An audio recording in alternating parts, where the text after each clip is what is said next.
Hola a todos, bienvenidos a Wow Spoken Spanish. Soy Bella y hoy estamos aquí para hablar de algo muy importante en la vida cotidiana. Manuel, ¿alguna vez has ido a un restaurante con alguien que tiene restricciones dietéticas? Sí, Bella. De hecho, mi amigo Carlos no puede comer gluten. Al principio no entendía por qué, pero ahora lo entiendo mucho mejor. ¿Y tú, oyentes? ¿Conocen a alguien con restricciones dietéticas? Es muy común hoy en día. Hay muchas razones por las que una persona no puede comer ciertos alimentos. Por ejemplo, algunas personas tienen alergias alimentarias. Una alergia puede ser muy peligrosa. Exactamente. Una alergia alimentaria ocurre cuando el cuerpo reacciona mal a un alimento. Por ejemplo, hay personas que son alérgicas a los cacahuates, a los mariscos o a los huevos. ¿Conocen la diferencia entre una alergia y una intolerancia, oyentes? Esa es una pregunta muy buena, Manuel. Una alergia es una reacción del sistema inmune. Puede causar síntomas graves como dificultad para respirar. Una intolerancia, como la intolerancia a la lactosa, es diferente. Causa malestar digestivo, pero generalmente no es peligrosa para la vida. Ah, muy interesante. Entonces, ¿la intolerancia a la lactosa significa que no puedes tomar leche? Así es. La lactosa es el azúcar natural que se encuentra en la leche y los productos lácteos. Las personas con intolerancia a la lactosa no pueden digerirla bien. Pueden comer queso duro o yogur en pequeñas cantidades, pero la leche regular les causa problemas estomacales. Eso explica mucho. Tengo una vecina que siempre pide leche de almendras en el café. Ahora entiendo por qué. ¿Y qué hay del gluten, Bella? ¿Qué es exactamente? El gluten es una proteína que se encuentra en el trigo, la cebada y el centeno. Para la mayoría de las personas, el gluten no es un problema, pero hay personas que tienen celiaquía, que es una condición autoinmune.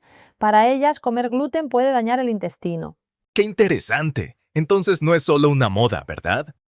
Hay personas que realmente necesitan evitar el gluten por razones de salud. Exactamente, Manuel. Aunque también es cierto que algunas personas eligen evitar el gluten sin tener celiaquía. Lo hacen porque sienten que se sienten mejor sin él. Eso se llama sensibilidad al gluten no celíaca. Ya veo. Oyentes, ¿alguno de ustedes sigue una dieta sin gluten? Cuéntenos en los comentarios. Nos encanta saber de sus experiencias. También hay restricciones dietéticas por razones religiosas. Por ejemplo, muchas personas judías siguen una dieta kosher. Esto significa que hay reglas sobre qué alimentos pueden comer y cómo deben ser preparados. Sí, y las personas musulmanas tienen la dieta halal. El cerdo está prohibido en ambas dietas, kosher y halal. ¿Hay más ejemplos, Bella? Por supuesto, los hinduistas generalmente no comen carne de res porque la vaca es sagrada en su cultura. Y muchos budistas son vegetarianos porque creen en no hacerle daño a los animales. Eso me lleva a otra restricción dietética muy común, el vegetarianismo y el veganismo. ¿Cuál es la diferencia? Buena pregunta. Un vegetariano no come carne, pero puede comer productos animales como huevos, leche y queso. Un vegano, en cambio, no come ningún producto de origen animal. Nada de carne, nada de leche, nada de huevos, ni siquiera miel. Entonces ser vegano es mucho más estricto. Debe ser difícil cuando comes en restaurantes, ¿no? Puede ser un desafío, sí, pero hoy en día muchos restaurantes tienen opciones vegetarianas y veganas. En las ciudades grandes incluso hay restaurantes completamente veganos. Y en su ciudad, oyentes, hay buenos restaurantes con opciones veganas. Bella, ¿qué haces cuando invitas a alguien a comer y no sabes qué restricciones tiene? Muy buena pregunta, Manuel. Lo más importante es preguntar. Antes de invitar a alguien a cenar, puedes preguntar, ¿tienes alguna restricción dietética o algún alimento que no puedas comer? Es una pregunta muy amable y considerate. Eso es un buen consejo. En inglés dicen better safe than sorry, y en español podríamos decir más vale prevenir que lamentar. ¿Verdad? Exactamente. Y si cocinas para alguien con restricciones, es bueno leer las etiquetas de los productos. Por ejemplo, el gluten puede estar escondido en salsas, sopas y muchos productos procesados. Es verdad. Una vez compré una salsa de soya para mi amigo Carlos y resultó que tenía gluten. No lo sabía. Ahora siempre leo las etiquetas. Eso es muy importante. Las personas con alergias graves necesitan que todos a su alrededor estén atentos. Incluso una pequeña cantidad de un alérgeno puede causar una reacción muy seria. Bella, ¿puedes explicar qué es una reacción anafiláctica? He escuchado ese término, pero no lo entiendo bien. Claro, la anafilaxia es una reacción alérgica muy grave y muy rápida. Puede causar dificultad para respirar, caída de la presión arterial y pérdida del conocimiento. Es una emergencia médica.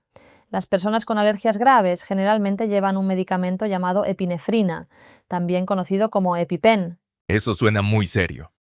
Entonces, si alguien tiene una reacción así, ¿qué debo hacer? Llama a emergencias inmediatamente. Si la persona tiene un EpiPen, ayúdala a usarlo. Es muy importante actuar rápido. Oyentes, si conocen a alguien con alergias graves, es buena idea aprender cómo reaccionar en una emergencia. Gracias por esa información tan útil, Bella. Ahora cambiemos un poco el tema. Hablemos de las restricciones dietéticas por razones de salud, como la diabetes. Sí, las personas con diabetes necesitan controlar su consumo de azúcar y carbohidratos. La diabetes es una condición donde el cuerpo no puede regular bien el azúcar en la sangre. Por eso, estas personas deben ser muy cuidadosas con lo que comen. Entonces no pueden comer pasteles, refrescos ni muchos dulces, ¿verdad? Exactamente. Deben evitar los azúcares simples y los carbohidratos refinados. También deben comer en horarios regulares y controlar el tamaño de las porciones. Es toda una forma de vida, no solo una dieta. Y también existe la presión arterial alta. ¿Eso también afecta a la dieta? Sí, las personas con presión alta generalmente deben reducir el sodio, que es la sal. Deben evitar los alimentos procesados porque tienen mucha sal. También deben comer más frutas, verduras y alimentos ricos en potasio. ¿Qué complejo puede ser todo esto? Entonces, las restricciones dietéticas pueden ser por alergias, intolerancias, enfermedades, razones religiosas o éticas. ¿Hay algo más? También están las restricciones por embarazo. Las mujeres embarazadas deben evitar ciertos alimentos como el pescado con mucho mercurio, los quesos blandos no pasteurizados y las carnes frías. Hay muchas cosas que protegen la salud del bebé. Nunca había pensado en eso. ¿Y qué pasa con las personas mayores? ¿Tienen restricciones diferentes? Con la edad, el cuerpo cambia. Muchas personas mayores tienen más dificultad para digerir ciertos alimentos. También pueden tomar medicamentos que interactúan con algunos alimentos. Por ejemplo, las personas que toman anticoagulantes deben tener cuidado con los alimentos ricos en vitamina K, como la espinaca. Es increíble cuántas razones puede haber para tener restricciones dietéticas. Oyentes, ¿tienen ustedes alguna restricción dietética? ¿O conocen a alguien que la tenga? Cuéntenos en los comentarios. Exactamente. Y lo más importante es respetar las restricciones de los demás. Cuando alguien dice que no puede comer algo, debemos creerle y respetarlo. No debemos presionar a las personas para que coman algo que no pueden o no quieren comer. Eso es muy importante, Bella. A veces las personas no entienden por qué alguien tiene una restricción y pueden hacer comentarios inapropiados. Debemos ser más comprensivos y amables. Absolutamente. No, una buena actitud es preguntar con curiosidad y sin juzgar. Por ejemplo, si alguien dice que es vegano, puedes preguntar, "¿Va, ¿desde cuándo eres vegano? ¿Qué te llevó a esa decisión?". Es una forma de aprender y conectar con la otra persona. Me encanta esa idea. Y también, cuando vamos a un restaurante con alguien que tiene restricciones, podemos ayudar buscando un lugar que tenga opciones para todos. Eso hace que la experiencia sea mejor para todo el grupo. Exactamente. Ser considerado con las restricciones de los demás nos hace mejores amigos, mejores compañeros de trabajo y mejores personas en general. Bella, antes de terminar, ¿puedes darnos algunos consejos prácticos para las personas que tienen restricciones dietéticas cuando viajan o comen fuera de casa? Por supuesto, primero investiga el restaurante antes de ir. Muchos restaurantes tienen sus menús en línea y puedes ver si tienen opciones para ti. Segundo, no tengas miedo de preguntar al mesero sobre los ingredientes de un plato. Eso es muy práctico. ¿Qué más? Tercero, si tienes una alergia grave, considera llevar tarjetas en el idioma local cuando viajes. Estas tarjetas explican tu alergia claramente. Cuarto, en viajes largos puede ser útil llevar algunos alimentos seguros contigo. Y quinto, busca comunidades en línea de personas con la misma restricción. Pueden recomendarte restaurantes y recetas. Excelente consejo, Bella. Oyentes, ¿tienen algún consejo adicional para personas con restricciones dietéticas? Compártanlo en los comentarios. Sus experiencias pueden ayudar a muchas personas. Y si están aprendiendo español con nosotros, practicar este vocabulario es muy útil. Palabras como alergia, intolerancia, sin gluten, vegano, kosher y halal son muy comunes en la vida cotidiana. Exactamente. Hoy aprendimos vocabulario relacionado con la alimentación y la salud. También aprendimos sobre diferentes tipos de restricciones dietéticas y cómo ser más considerados con las personas que las tienen. Fue un episodio muy interesante, ¿verdad, oyentes? Esperamos que hayan aprendido algo nuevo hoy.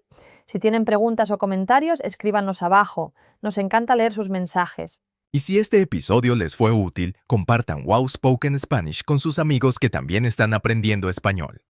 Más personas aprendiendo español significa más personas que podemos ayudar. Exactamente, fue un placer estar con ustedes hoy. Cuídense mucho y hasta la próxima. Hasta pronto, oyentes, sigan practicando su español.